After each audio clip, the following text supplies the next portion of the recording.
வணக்கம் அன்பர்களே, நான் உங்கள் அன்பான சயின்டிபிக் வேதிக் அஸ்ட்ராலஜர் அஸ்ட்ராலஜி பேசுகிறேன். நல்லது நினைப்போம், நல்லது நடக்கும். அறிவியல் சார்ந்த கருத்துக்களை எந்த விதத்திலையும் மூட நம்பிக்கையில போகாமல் உள்ளது உள்ளவாறு பார்த்து கொண்டிருக்கிறோம். அந்த வரிசையில இந்த வீடியோல நம்ம என்ன பார்க்க போறோம்னு பாத்தீங்கன்னா, சனி திசை யாருக்கு யோகத்தை கொடுக்க போகிறது, யாருக்கு அவயோகத்தை கொடுக்க போகிறது பார்க்க போறோம். அதுக்கு முன்னாடி சேனல்ல ஃபர்ஸ்ட் டைம் வரவங்க சப்ஸ்கிரைப் பண்ணுங்க, பெல் ஐக்கான் கிளிக் பண்ணுங்க, தொடர்ந்து நம்மளோட காணொலியை பார்த்துட்டு இருங்க. இப்ப பாத்தீங்கன்னா சனி திசை சனி, சுக்கிரன், ராகு, புதன் போன்ற இந்த கிரகத்தின் அணியை சார்ந்த ஒரு கிரகமாக இருக்கிறது.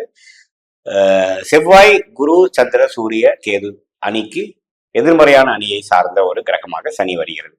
சோ சனி எந்த ஒரு கிரகத்துக்கு அதிநட்பா வருகிறாரோ அந்த லக்னக்காரருக்கு நல்ல ஒரு பலனையும் ராஜயோகத்தை கொடுக்கக்கூடிய ஒரு தசையாக வரை போறது. சனி 19 வருடங்கள் தசை காலம் இருக்க போகிறது. சோ எந்த ஒரு லக்னத்துக்கு சனி ராஜயோகத்தை கொடுக்க போகுதுன்னு பாத்தீங்கன்னா, துலா லக்னம், ரிஷப லக்னம், அதாவது சுக்கிரனின் லக்னக்காரர்களாகிய துலா லக்னம், ரிஷப லக்னத்துக்கு ராஜயோகத்தை கொடுக்கக்கூடிய ஒரு ராசியாக, ஒரு தசையாக 19 வருடங்கள் வரப்போகிறது. அதனால மிடில் பீரியட்ல வரும் பொழுது நல்ல தொழில் பண்ணி ஜெயிக்கக்கூடிய நல்ல கர்மாவை செய்து, ஏன்னா சனியே பாத்தீங்கன்னா கர்மகாரகன். நம்ம என்னென்ன கர்மா நம்ம செய்யணும்னு நினைக்கிறோமோ அந்த கர்மாலாம் நம்ம செய்யக்கூடிய ஒரு அம்சத்தை கொடுக்கக்கூடியவர். வேலையில் இருந்தாலும் வேலையை விட்டு நிறைய தொழில் செய்யக்கூடிய அமைப்பு கொடுக்கக்கூடியதான் சனி.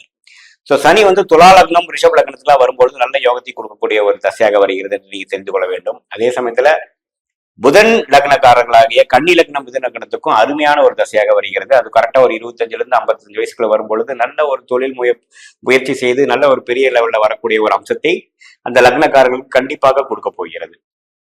ஆனா வரக்கூடாத தசையாக கடக லக்னக்காரர்களுக்கும் சிம்ம லக்னக்காரர்களுக்கும் ஒரு சுமாரான தசையா தான் அந்த 19 வருடம் என்று சொல்லப்படுகிற சனி திசை வரப்போகிறது. யாருக்கு? கடக லக்னத்துக்கும் சிம்ம லக்னத்துக்கும். ஏன்னா சந்திரனுக்கும் சூரியனுக்கும் ஆகாத ஒரு கிரகமாகிய சனி வருகிறார். ஒளி கிரகமாகிய சந்திரனுக்கும் சூரியனுக்கும் இருள் கிரகமாகிய சனி ஒத்து வராது, நட்பு கிரகமாக இருக்காது. அப்படிங்கிற காரணத்தினால சிம்ம லக்னம், கடக லக்னக்காரருக்கு சனி திசை 19 வருடம் வரும் பொழுது ஒரு சுமாரான பலன்களை தான் கொடுக்கிறார். சனி ஓரளவுக்கு திக்பலம், ஸ்தான பலம், திக்பலம் பெறும் பொழுது 7ஆம் இடத்துல திக்பலம் பெறுகிறார்.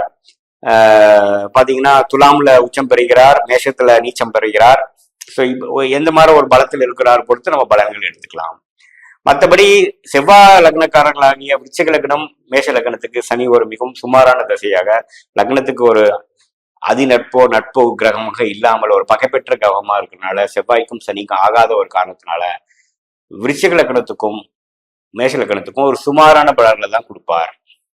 அதே சமயத்துல தனுசு லக்னம், மீன லக்னம் என்று சொல்லப்படுகிற குரு லக்னக்காரர்களுக்கு தனஸ்தானாதிபதியாகவும் லாபஸ்தானாதிபதியாகவும் வருவதனால தன விஷயத்துல ஒரு நல்ல ஒரு ஏற்றக்குறைவுகளை கொடுக்கக்கூடிய ஒரு அம்சம் கொடுக்கக்கூடியது. பினான்சியல் ஆஸ்பெக்ட், சொத்து விஷயங்கள் அதுல எல்லாம் கொஞ்சம் கொடுப்பார். ஸ்தான பலம், திக்பலம் பெறும்பொழுது நல்ல பலனை கொடுப்பார் என்று நம்ம எதிர்பார்க்கலாம். அதே சமயத்துல சனி லக்னக்காரர்களாகிய மகர லக்னம், கும்ப லக்னக்காரர்களுக்கே சனி திசை வரும்பொழுது லக்னாதிபதியாக செயல்பட்டு ஓரளவுக்கு வாழ்க்கையில அவரை நிலைநிறுத்தக்கூடிய அளவுக்கு ஒரு நல்ல அம்சத்தையும் பலாபலங்களையும் கொடுக்கக்கூடிய ஒரு தசைகளாக சனி திசை வரும் என்பதை நாம தெரிந்து கொள்ளலாம். இப்ப சனியே பாத்தீங்கன்னா முதலே சொன்ன மாதிரி கர்மகாரங்கிறதுனால சனி திசை வரும்பொழுது அதிக உழைக்க வேண்டியதா இருக்கும். நம்ம என்ன ஒரு கர்மா செய்வதற்காக இந்த பிறவி எடுத்தோமோ எல்லா விஷயத்தையும் செய்யக்கூடிய அமைப்பா இருக்கும். வேலையில் இருக்கிறவங்க வேலையை விட்டுட்டு தொழில் பண்ணுவாங்க, அல்லது வீட்டுல சும்மா ஹவுஸ் ஒய்ஃபா இருக்கிறவங்க பிசினஸ் பண்ண அமைப்பாங்க, ஏதோ ஒன்று பண்ண அமைப்பாங்க. அது மாதிரி கர்மாவை செய்யக்கூடிய ஒரு கிரகமாக சனி இருக்கிறதுனால சனி திசை வரும் பொழுது நம்மளோட பிறவி பயனை பெறக்கூடிய எல்லா அம்சத்தையும் நம்ம பண்ண வைப்பார். நம்ம தெரிஞ்சு கொள்ள வேண்டும். குறிப்பா சனியின் நட்பு லக்னமாகிய துலாம் லக்னம், ரிஷப லக்னம், மிதுன லக்னம், கன்னி லக்னத்துக்கு சனி திசை வர்றது அது குறிப்பா ஒரு 25-30 வயசுல இருந்து ஒரு 55-60 வயசுக்குள்ள வரும்பொழுது ஒரு அருமையான ஒரு யோக ஜாதகமாக அமையுது என்பதை நீங்கள் தெரிந்து கொள்ள வேண்டும். ஸோ சனி திசை யாருக்கு எப்படி கொடுப்பாருன்னு நம்ம இந்த வீடியோல பார்த்துட்டோம். மீண்டும் மற்றொரு வீடியோவில் சந்திப்போம். நன்றி.